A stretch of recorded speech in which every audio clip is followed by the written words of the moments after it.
Bir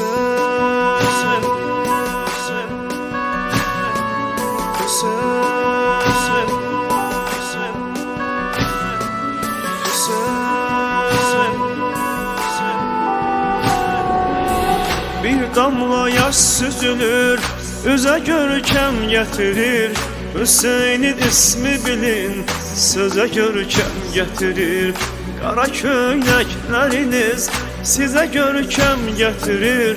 Alem edir tamaşa Hüseyin aşıklarına, alem edir tamaşa Hüseyin aşıklarına, Hüseyin aşıklarına. Cennetdi Kərbala Hüseyin aşıklarına, oradan da əhdə vəfa Hüseyin aşıklarına. Cennetdi Kərbala Hüseyin aşıklarına, oradan da əhdə vəfa Hüseyin aşıklarına, Hüseyin aşıklarına.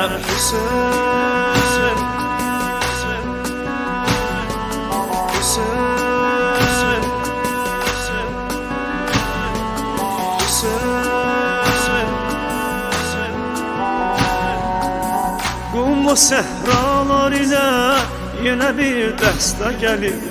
Kimi taqətlə gəlir, kimi can üstə gəlir.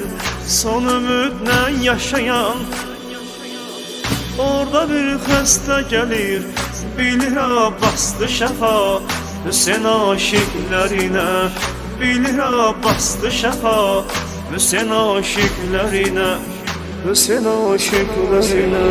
Cennetdi Kərbala Hüseyin aşıklarına, oradan da əhdə vəfa Hüseyin aşıklarına.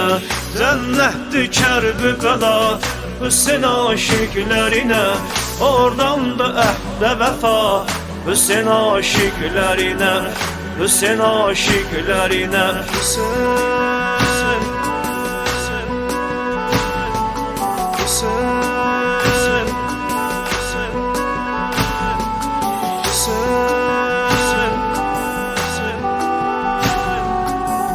Elə hakim gələcək, bütün aləm biləcək. O Hüseyin övladıdır, bunu hər kəs görəcək. Məzlumlar intiqamın alan o kəs gələcək. Necə xoşdur bu səda Hüseyin aşıklarına, necə xoşdur bu səda Hüseyin aşıklarına, Hüseyin aşıklarına. Cennetdi Kərbala Hüseyin aşıklarına, oradan da əhdə vəfa Hüseyin aşıklarına. Cennetdi Kərbala Hüseyin aşıklarına, oradan da əhdə vəfa Hüseyin aşıklarına. Cennetdi Kərbala Hüseyin aşıklarına, oradan da əhdə vəfa Hüseyin aşıklarına. Cennetdi Kərbala Hüseyin aşıklarına, oradan da əhdə vəfa Hüseyin aşıklarına, Hüseyin aşıklarına.